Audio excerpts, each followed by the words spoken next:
आज के इस वीडियो में समान हिंदी व्याकरण के लिए पहला भाग लेकर आ रहे हैं, जहां पर हम अति महत्वपूर्ण 25 प्रश्नों को कवर करेंगे। अगर आपको इसका पीडीएफ चाहिए तो आप इस ऐप को डाउनलोड करें, डायरेक्ट लिंक वीडियो के डिस्क्रिप्शन में मिल जाएगा। करते हैं एक क्वेश्चन, 4 विकल्प आपको इसी तरह दिखेगा।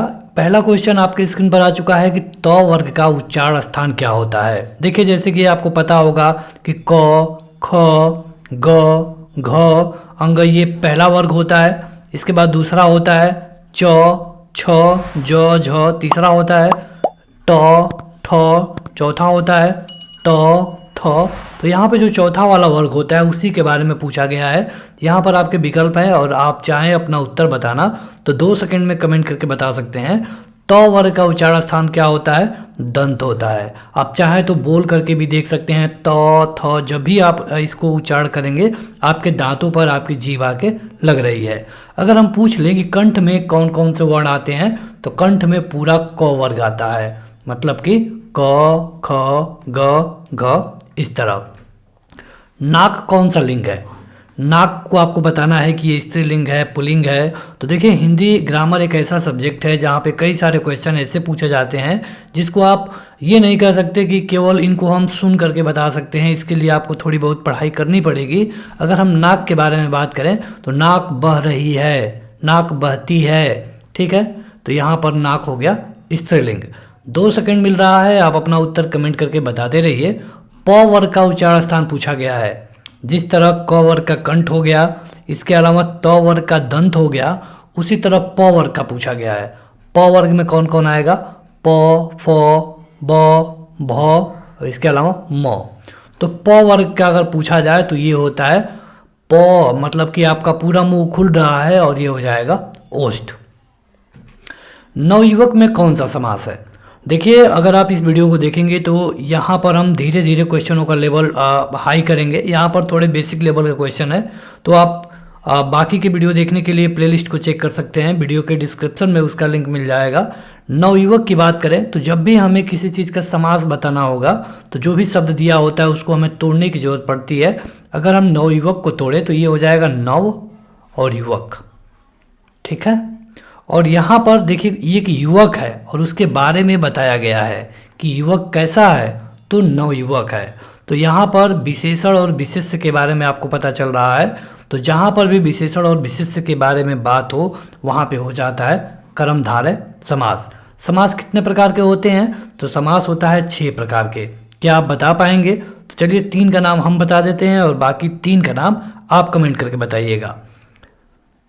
अव्ययी भाव समास, तत्पुरुष समास और तीसरा कर्मधारय समास। बाकी जो 3 हैं इनका नाम आप हमें कमेंट करके बताइएगा और आपको बताने की ज़रूरत ही नहीं पड़ेगी क्योंकि ये तीनों का नाम यहाँ पे दिख रहा है। बहुब्रीहि में क्या होता है? तो बहुब्रीहि में क्या होता है, जैसे हम कहते हैं लंबोदर। लंबोदर मतलब कि लंबा है उदर जिसका, उदर मतलब पेट। तो अगर कोई कहे कि लंबोदर तो हमारे दिमाग में क्या आता है? लंबोदर हम किसको कहते हैं? तो गणेश जी को कहते हैं। अगर कोई कहे कि दशानन, तो अगर कोई कहे कि दशानन था, उसके ये बेटे थे या फिर दशानन के बाप का ये नाम था, तो दशानन जब भी कोई कहेगा आपको क्या पता चल जाता है? रावण, ठीक है। तो जब भी कुछ इस तरह का शब्द जिसको सुनने के बाद हमें किसी तीसरे के बारे में जानकारी मिले वहाँ पर होता है बहुब्रीहि। द्वंद्व में क्या होता है? 2 शब्द होते हैं, दोनों प्रमुख होते हैं और दोनों लगभग एक दूसरे के विलोम होते हैं, जैसे कि माता पिता, भाई बहन।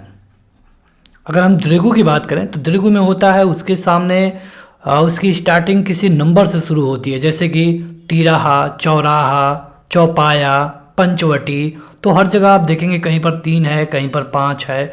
तो इस तरह हमने आपको लगभग 1 मिनट के अंदर अंदर पूरा समास बता दिया। च वर्ग का उच्चारण स्थान आपको बताना है। बताइए, आपके सामने विकल्प दिख रहा है। च वर्ग का क्या होता है? च वर्ग का होता है तालु। अभी तक आपने क्या क्या पढ़ लिया?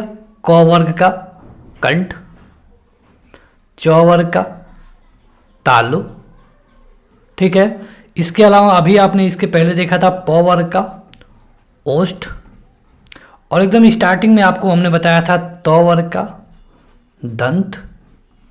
क्या बच रहा है? ट वर्ग बच रहा है। तो इसका आप हमें कमेंट करके बताएंगे। अगला है कि समास कितने प्रकार के होते हैं, ये भी हम आपको अभी बता चुके हैं। 6 के 6 समासों का नाम हमने आपको बताया था। तो समास होते हैं 6 प्रकार के: अव्ययी, तत्पुरुष, बहुव्रीहि, कर्मधारय, द्वंद्व और दृगु। वर्णों के समूह को क्या कहते हैं बताइए। यहाँ पर आपके 4 विकल्प है और आपको लगभग 2 सेकंड में अपना उत्तर बताना होगा। यहाँ पे वर्णों के समूह को हम क्या कहते हैं? वर्णमाला कहते हैं। जैसे वर्णमाला मतलब क्या? क, ख, ग, घ, अंग, अ, आ। तो यहाँ पर कई सारे वर्ण है और उनका एक समूह है, उनको हम मिला करके क्या कहते हैं? वर्णमाला कहते हैं। तुम जा रहे हो, ये कौन सा काल है? काल आपको पता होगा कि 3 तरह का होता है, लेकिन तुम जा रहे हो ये कौन सा काल है? यहाँ पर तो ये क्वेश्चन काफ़ी आसान है, और आसान इसलिए क्योंकि यहाँ पे विकल्प सीधे सीधे दिए गए हैं। तुम जा रहे हो यानी कि यह है वर्तमान काल। तुम जा चुके थे भूतकाल, तुम जाओगे भविष्यकाल। कछ, त्र और अज्ञा, ये तीनों कौन सा व्यंजन है?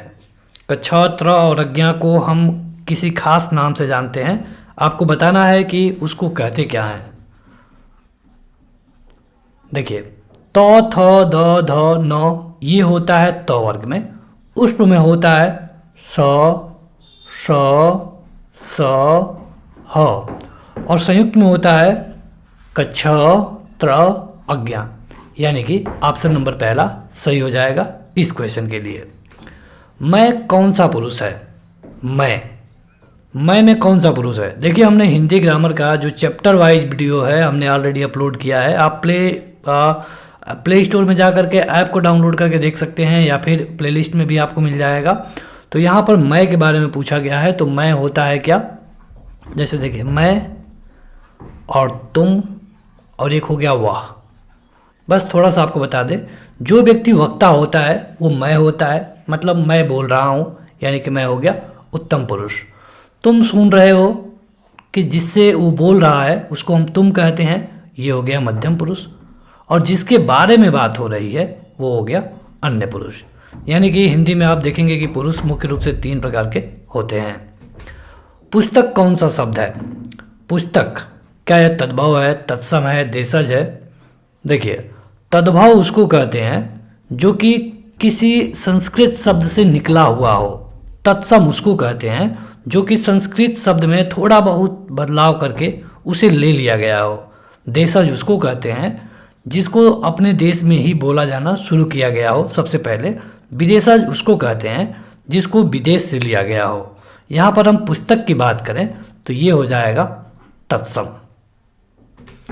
कोई विशेषण है, आपको बताना है कि ये कैसा विशेषण है। परिमाणवाचक, सार्वनामिक विशेषण, गुणवाचक, या फिर इनमें से कोई नहीं। देखिए, कोई, कितना, कैसा, ये सब कुछ होता है सार्वनामिक विशेषण। जहाँ पे मतलब कि कोई रिजल्ट मिले, कोई परिमाण मिले, वहाँ पे हो जाएगा परिमाणवाचक। और जैसे कि 5 किलो, 8 किलो, 5 किलोमीटर। और गुणवाचक, जहाँ पर किसी के गुण को बताया जाए, जैसे कि मीठा, खट्टा, तो ये हो जाएगा गुणवाचक। आग कौन सा शब्द है बताइए। आग तद्भव है कि तत्सम है, देशज है कि विदेशज है? तो आग का अगर हम तत्सम की बात करें तो होता है अग्नि। ठीक है, ये मात्रा आगे से होगी। और तद्भव हो जाता है आग, यानी कि इसके लिए ऑप्शन नंबर बी सही होगा। अभी तक अगर आप इस वीडियो को लाइक नहीं किए हैं तो ज़रूर लाइक कर दें। पीडीएफ चाहिए तो ऐप पे जाइए, और डायरेक्ट लिंक हमने वीडियो के डिस्क्रिप्शन में दिया हुआ है, या फिर पहले कमेंट बॉक्स पर भी मिल जाएगा। पृथ्वी कौन सा शब्द है? तद्भव है, तत्सम है, देशज है? पृथ्वी होता है तत्सम। ये आपको याद ही करना पड़ेगा, या फिर आप इसके लिए कोई फार्मूला चाहते हैं, थोड़ा बहुत छोटे छोटे फार्मूले हैं इसके जिससे आप पहचान पाएंगे, तो आपको वीडियो देखनी चाहिए। प्लेलिस्ट में जाइए, वहाँ आपको वीडियो मिल जाएगी। गोल कैसा विशेषण है? गोल, काला,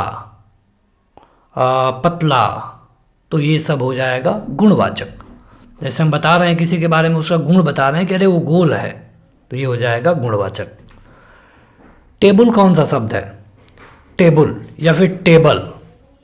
देखिए, टेबल क्या है? टेबल की इंग्लिश क्या होती है? टेबल होती है। ठीक है, तो जो भी इंग्लिश वाले शब्द हैं जिनको हम अपने बोल चाल की भाषा में प्रयोग में ला रहे हैं उसको हमेशा और हमेशा क्या कहते हैं, विदेशज, मतलब कि वो विदेश से लिया गया है। तेंदुआ कौन सा शब्द है? तेंदुआ, बताइए, देशज है, विदेशज है, तत्सम है, या फिर इनमें से कोई नहीं है? तो देखिए तेंदुआ की बात करें तो ये देशज ही होगा, मतलब कि इसकी जो इसको शब्द दिया गया ये अपने देश में ही दिया गया है। नाक कौन सा शब्द है? नाक, ऑप्शन है यौगिक, रूढ़, योग रूढ़ और इनमें से कोई नहीं। देखिए यौगिक वो होता है जिसमें दो शब्द जुड़े होते हैं, ठीक है।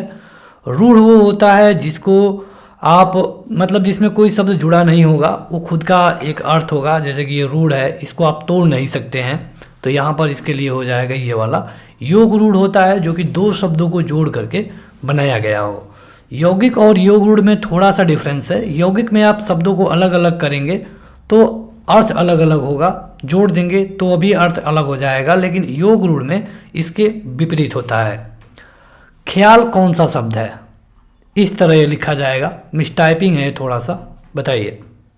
देशज है, विदेशज है, ख्याल, तो ये है विदेशज। फूल कौन सा संज्ञा है? फूल में कौन सा संज्ञा है? जैसे कि जब हम संज्ञा के बारे में बात करते हैं तो एक होता है व्यक्तिवाचक जिसमें कोई नाम होता है, जैसे कि गुलाब, चमेली। जातिवाचक होता है, मतलब कि किसी भी फूल को हम फूल कहते हैं। फूलों का जो गुच्छा होता है उसको हम समूहवाचक में ला देंगे, और जहाँ पर किसी तरह के भाव के बारे में बात होगी वहाँ पर हम भाववाचक कहेंगे। तो फूल हो गया आपका जातिवाचक। जैसे कि अगर हम कहें कि लड़का, तो लड़का हो जाएगा जातिवाचक, ठीक है। अगर हम कहें कि राम, तो ये हो जाएगा व्यक्तिवाचक, मतलब किसी व्यक्ति, वस्तु या फिर स्थान के नाम को हम संज्ञा कहते हैं, और इसमें जब किसी का नाम होता है वो होता है व्यक्तिवाचक। पुष्प में बताइए कौन सा शब्द है? पुष्प में तद्भव है कि तत्सम है? बस दो ही में से आप बताइए, हम आपको 50-50 देते रहे हैं। पुष्प है तत्सम और फूल हो जाएगा तद्भव, ठीक है। तो इस क्वेश्चन का उत्तर होगा ऑप्शन नंबर ए। ईमानदारी कौन सा संज्ञा है? ईमानदारी में भाववाचक, ये व्यक्तिवाचक, समूहवाचक। तो देखिए ईमानदारी क्या आपको दिखेगी? ईमानदारी तो दिखती नहीं है, यानी कि ये हो गया भाववाचक। जहाँ पर किसी व्यक्ति विशेष स्थान का नाम होगा वो व्यक्तिवाचक होगा, जहाँ पर किसी समूह के बारे में बोध होगा वो समूहवाचक हो जाएगा। अगला है कि आप कौन सा सर्वनाम है? आप, अपने आप पढ़ाई करो, अपने आप यहाँ गए, आप खुद से ये करो। जहाँ पर इस तरह के आपको शब्द दिख जाए सबका उत्तर होता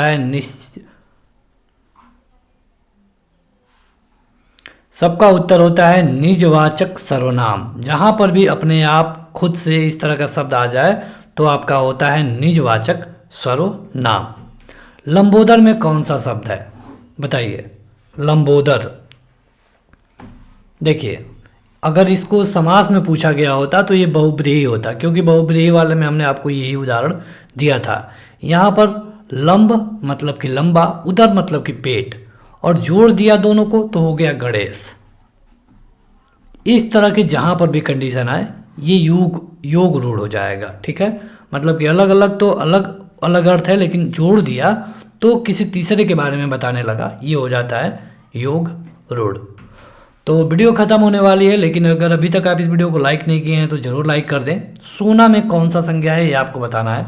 सोना, देखिए ये काफ़ी आसान क्वेश्चन है। अगर संज्ञा वाली आप हमारी वीडियो देखे होंगे तो वहाँ पर उस वीडियो को देखने के बाद ये अगर हम 25 क्वेश्चनों की बात करें तो आप मुश्किल से 5 से 6 मिनट में हल कर देंगे।